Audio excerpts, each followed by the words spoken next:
I have a read aloud to share with you today that is titled The Librarian Who Measured the Earth. The author of this book is Catherine Lasky, and it is illustrated by Kevin Hawkes. And this book is found in our biography section of the library. And its call number, as are all the autobiographies and biographies, is 921. And then always the first three letters of the last name of who the book is about. And on this book it says ERA because this is an biography about a man named Eratosthenes. I was not familiar with Eratosthenes before I read this book, so I think you will enjoy it as well and enjoy learning about his life. And I'm going to start out by sharing with you the author's note at the beginning of the book because it is very interesting. Here's the title page. And we thank Little Brown and Company Publishing Company for letting us read this book and record it. And here we are with the author's note. I'm going to start out with this. It says, I became interested in the life of Eratosthenes and his contributions to our present-day knowledge of the earth when my husband, Christopher Knight, was editing Higher Than Everest, a film for the public television series Nova that explained techniques for measuring mountains and surveying the earth. Most of the methods were high-tech, involving strategies such as satellite imaging and global positioning systems. Leafing through his research notes, I was fascinated to come upon the name of Eratosthenes. Eratosthenes' methods for determining the circumference of the earth involved camels, plumb lines, and measuring the angles of shadows. Crude? Homemade? Perhaps. Yet his measurement for the circumference of the earth was within 200 miles of the measurements made with the help of modern technology within the last 5 years. I wanted to find out more about this man who lived over 2,000 years ago. It may seem odd that a man who gave us many answers left so many questions about himself. For indeed, Eratosthenes remains a mystery to us. Despite all the volumes he wrote, he left behind no personal documents, no diaries, no birth records. Much, of course, has been written about the period.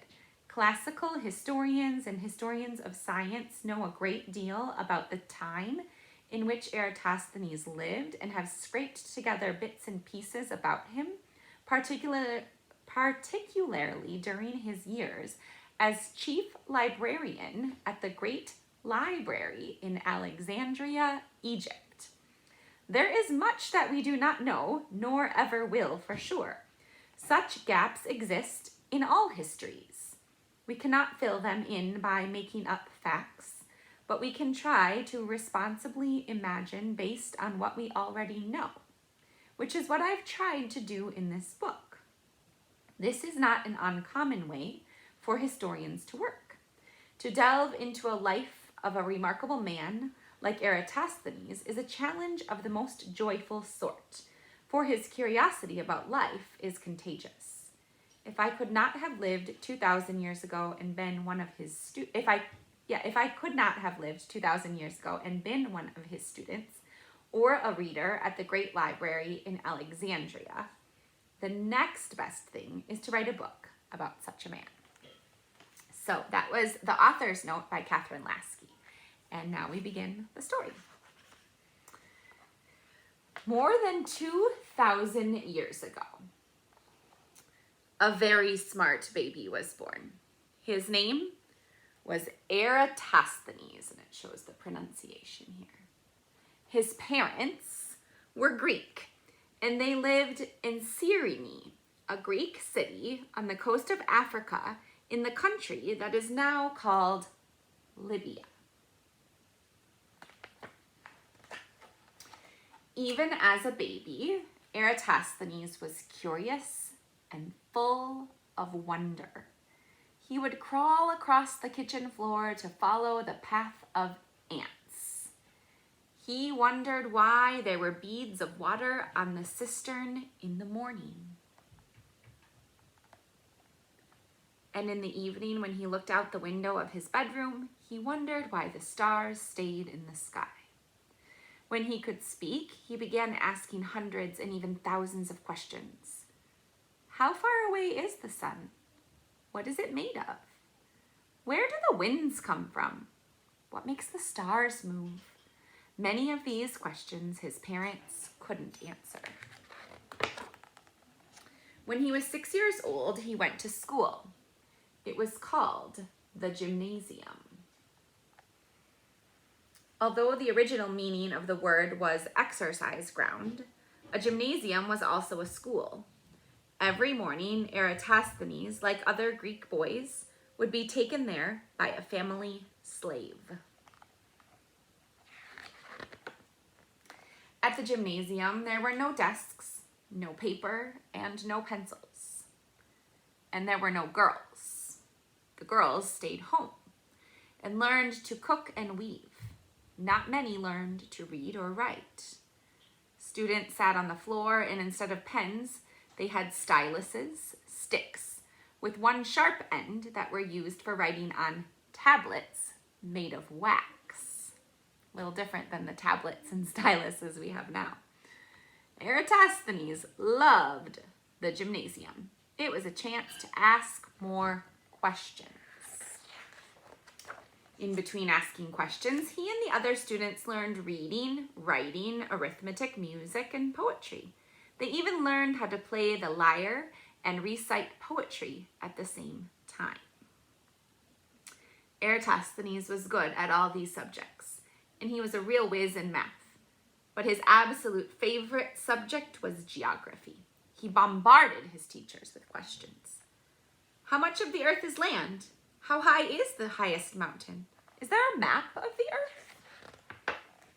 When Eratosthenes had learned all that he could at the gymnasium, he, like many Greek boys, was sent to the famous Greek capital city to learn more.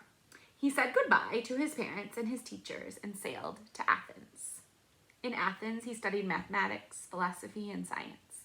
There wasn't much time for the lyre or marbles, but there was always time for questions. In addition to being a great questioner, Eratosthenes was a terrific list maker. He liked making lists. Me too, I love making lists. It was a good way to organize information so it could be shared with other people.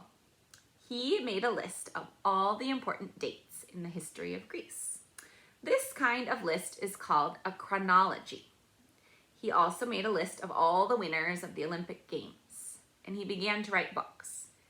He wrote one on comedy, one on history, and one on the constellations. Eratosthenes' name started to get around. When Eratosthenes was 30 years old, a king called Ptolemy III, the ruler of Egypt, asked him to serve as tutor for his son Philopator in Alexandria. Eratosthenes was ecstatic. For a scholar like himself, Alexandria was the most exciting place to be. It was the center of all learning. It boasted a library and a museum that were the best in the world. All the great questions about science, literature, and history could be asked and researched here. For indeed, this museum was not just a collection of things on exhibit. The word museum literally means place of the muses. In Greek mythology, the muses are the 9 daughters of Zeus who help inspire artists and scientists. At the museum, there were laboratories and libraries, dining halls, and private studios. There were special promenades that wound through quiet gardens for thoughtful strolls. Great minds were supposed to come to this place to read, study, and be inspired. And if the stomachs of these great minds started to growl with hunger, there were meals, porridge, fruit, nuts, and cheese. It was here that the first dictionaries and encyclopedias were written. It was in the dissecting laboratories of the museum that a scientist named Herophilius first recognized the connection between a person's heartbeat and pulse and discovered the differences between arteries and veins. A man named Sestivius invented the first water-driven clock as well as the first keyboard musical instrument. It was at the Alexandria Museum that punctuation and grammar were invented by Aristophanes. Before this, one word ran into the next with no spaces between them. There were no question marks, periods, or exclamation points either. Reading was hard. And 2,000 years ago, books were handwritten on scrolls of animal skins or papyrus, paper made from a tall grass that grows along the Nile. In the library at Alexandria, there were 700,000 papyrus scrolls and 40 librarians who, just like modern-day librarians, helped readers find what they were looking for and kept the materials in order. Each scroll was rolled up on a painted stick and tied with a colored string with a name tag attached. Often the scrolls were tucked into clay jars or simply placed on wooden shelves. There was a lot of rolling and tagging and tying that had to be done to keep a library as large as the one at Alexandria in order. It's a really interesting, very cool picture. Quite a bit different than our Glacier Edge Library looks today. Aristophanes fit right in with all his questions and ideas. In fact, he got a new nickname, Pentathlos. The word refers to an athlete who competes in 5 different events. It had also come to mean all-rounder in Greek. They called him that because he was good at so many different things. It was not long after he arrived that the head librarian died and Eratosthenes was appointed in his place. For a question asker and a list maker like Eratosthenes, being the head librarian was a dream come true. Now he could start to find answers to all of his questions, and the questions that were beginning to interest him the most were the ones right under his own 2 feet. Questions about the earth, geography. As chief librarian, Aristophanes was kept busy helping other scholars find information. He also had to keep in the good graces of his employer, King Ptolemy, who had a touchy and nervous temperament. In fact, a royal flatterer was employed just to keep the king's spirits up. But Eratosthenes himself had to be ready with compliments and praise for the king at all times. So, on one occasion, when he had solved a particularly difficult geometry problem, Aristophanes dedicated the solution to the king. He then wrote a little poem about it and had it carved into a column that he had erected in the king's honor. Eratosthenes' main interest, however, was not writing poetry to flatter the king.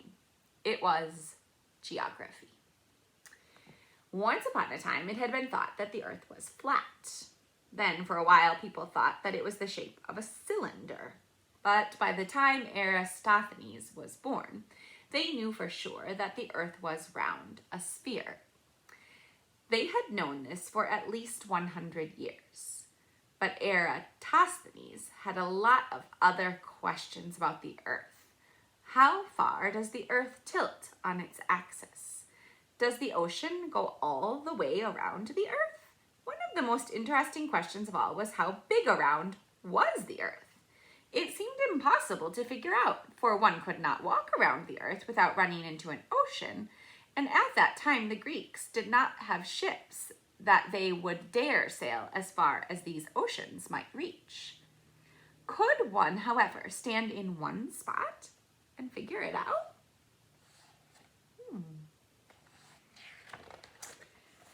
Aristophanes began his research, unrolling scroll upon scroll, looking for bits and pieces of information that would help him answer his questions. He soon realized that the information he was looking for was scattered all over the place, in math scrolls, scrolls about people, and scrolls about history. In the richest library on earth, there was no single scroll that combined even a few of the answers. For someone like Eratosthenes, who liked to organize information, it was clear that before he could find any answers, the facts must be brought together and rolled up in one single scroll. Eratosthenes knew what he must do. He had to write the first complete geography book. It would take Eratosthenes many years. Much of the information about the earth that Eratosthenes wanted to include was mathematical and could never be found in scrolls or by talking to people from other lands. Eratosthenes had to figure out methods of knowing, of measuring, of describing, and more than anything, he wanted to measure the circumference of the earth. He knew his book would be incomplete without it. Nobody had ever thought of measuring the size of such a large circle as the circumference of the earth. Nobody except for Eratosthenes. Perhaps he imagined the earth as a grapefruit. If it is sliced in half, you can see its sections. In order to measure the distance all the way around the edge of the grapefruit, the circumference, you would need to know only the distance along the edge of one section, the arc, and how many of these same size sections it would take to make up the whole grapefruit. So he's thinking about a section at a time and then just the arc of that one section. How could Eratosthenes find out how many sections were needed? He knew that every circle, whether it is as small as a grapefruit or as big as the earth, is made up of 360 degrees. So if he could measure the inside angle of one section of his imaginary grapefruit in degrees, he could divide 360 by that number and know how many sections of that size would make up the whole.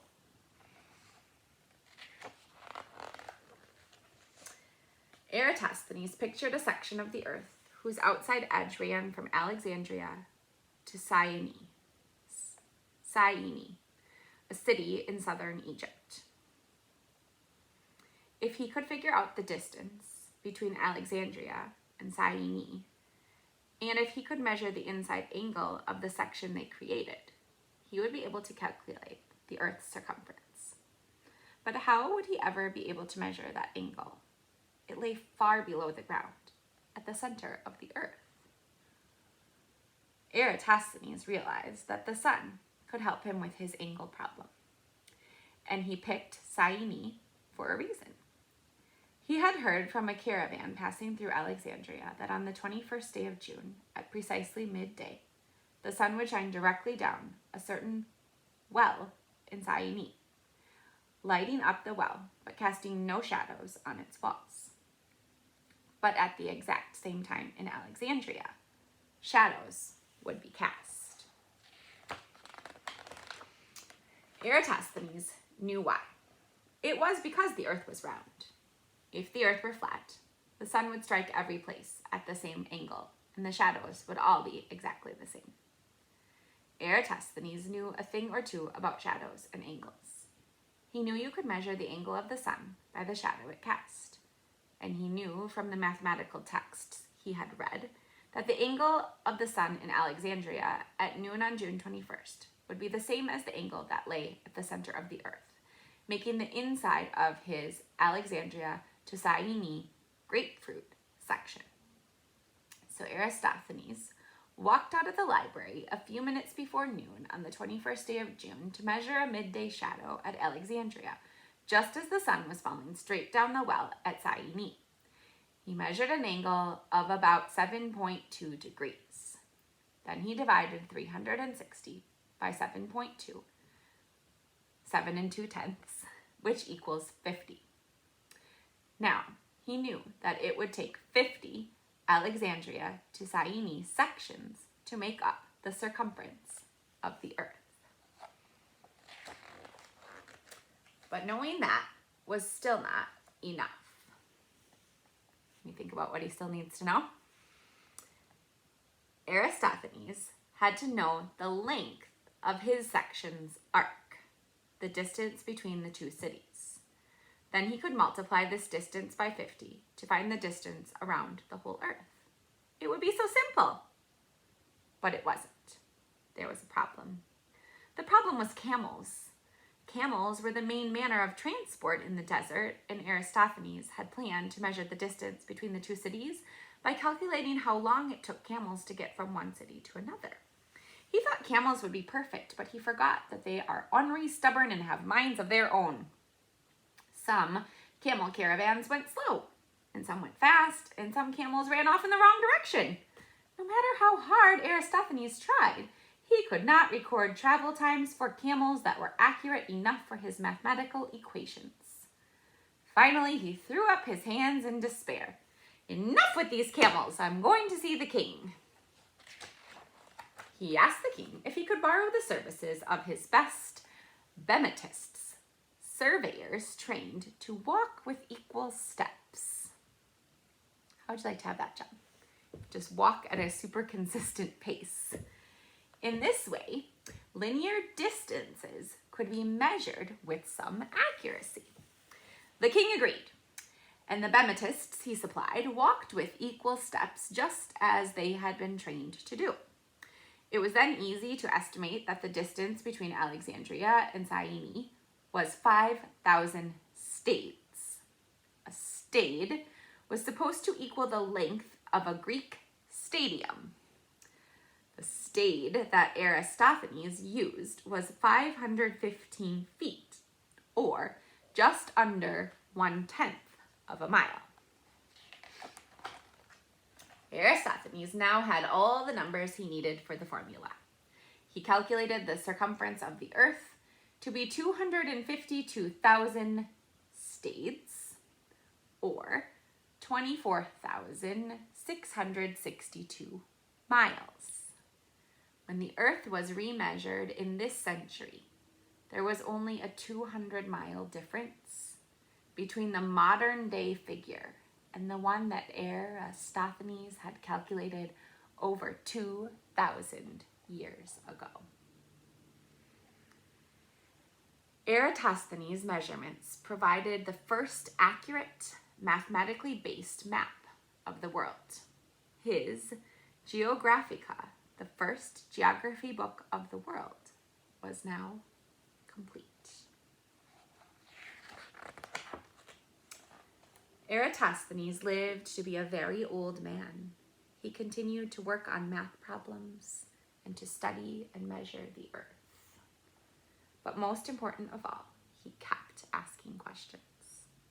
No question was ever too big or small for Eratosthenes to think about. And that's the end of the story of Eratosthenes and his life and how he was a librarian who measured the circumference of the Earth. Pretty amazing. What a cool story. And at the end of this biography, there is an afterword. So I will share that with you as well. Here's what it says. It's just one full page of text, so I'll read it to you. Afterward. 2,000 years before Columbus sailed to the New World, people knew for sure that the Earth was round. As long ago as 450 BC, a Greek scholar named Philolaus and others became convinced of this because of the changing positions of stars in the sky, the way ships disappeared as they moved further from the coast toward a horizon, and the shadows of the Earth that appeared during eclipses of the moon. By the time of Aristotle, scholars agreed that the Earth was a sphere, but how big a sphere remained a mystery. That mystery was solved by Eratosthenes. There is no doubt that Eratosthenes was a genius. Like all great thinkers, the success of his work depended on those who came before him. Mathematics was highly developed by the 3rd century BC when Eratosthenes was alive. Ratio tables, which were part of Eratosthenes' calculations of the angles, such as those formed by the shadows at Alexandria and Syene, were well established by Babylonian times. There was even a formula for measuring the circumference of a circle, but Eratosthenes did not use this particular one. He made up his own. Greeks had long studied geometry. They knew that when lines were drawn through a circle, certain angles always matched. This was an important geometric truth that allowed Eratosthenes to calculate how many pieces of the grapefruit there were, thereby calculating the circumference of the actual Earth. When Columbus finally did set out to sail west from Spain to the Indies, he should have paid more attention to Eratosthenes' calculations. Instead, he looked at maps done by Greek geographers after Eratosthenes. These geographers made some serious mistakes and showed an Earth that was not so big around. Columbus thought it would be a quick trip to the Indies. He was wrong, but perhaps if he had believed Eratosthenes' measurements, in which the oceans of the world looked so huge and the distances between land so far, he would have never even tried. All knowledge builds on existing knowledge, but it takes the curiosity and inspiration of a man like Eratosthenes to figure out how to use that knowledge to answer old questions and create new ones that will alter civilization and our view of the world for years to come. How cool. What a fascinating story and fascinating man. I love how he was so curious and kept asking questions and kept learning and trying. Pretty cool. Fun to learn about him. And in the back of the book, like many nonfiction books, we have a bibliography of all of the different sources that author Catherine Lasky used to help her write this picture book about Eratosthenes and his life. Pretty cool. Have a great day, everybody.